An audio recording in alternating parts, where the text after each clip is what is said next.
দর্শক আপনারা দেখতে পাচ্ছেন যে নোয়াখালীর ঘটনার পরে ছাত্র শিবির কেন্দ্রীয় লিডাররা বাইতুল মোকাররম বিক্ষোভ মিছিল ডেকেছেন। আপনারা জানেন যে মিছিল নিয়ে শাহবাগ পর্যন্ত যাবে, শাহবাগে বক্তব্য দিয়ে শেষ করবেন কেন্দ্রীয় লিডাররা বলেছেন। আপনারা দেখতে পাচ্ছেন হাজার হাজার লক্ষ লক্ষ শিবির ঢাকার রাজপথে নেমে এসেছে সেই ঘটনা কেন্দ্র করে, যে ঘটনা নোয়াখালীতে মসজিদের ভিতর হয়েছে সেই শিবির ভাইদের আদর করেছে।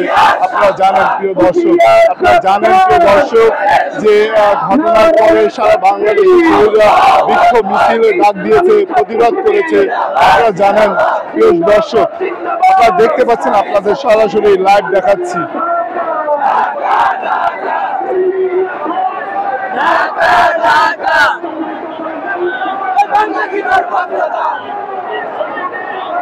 কথায় কথায় বাংলা ছাড়, বাংলা কি তোর বাপদাদার, মুখরিত হচ্ছে শিবিরের মুখ থেকে। প্রিয় দর্শক,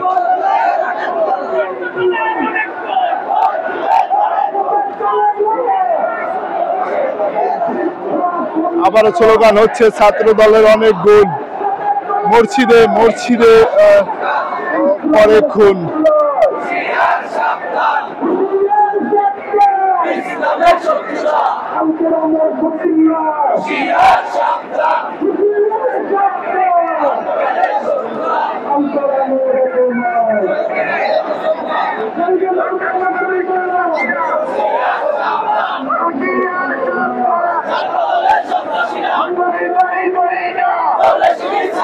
এভাবে মুখরিত হচ্ছে স্লোগানে ছাত্রদল হুঁশিয়ার।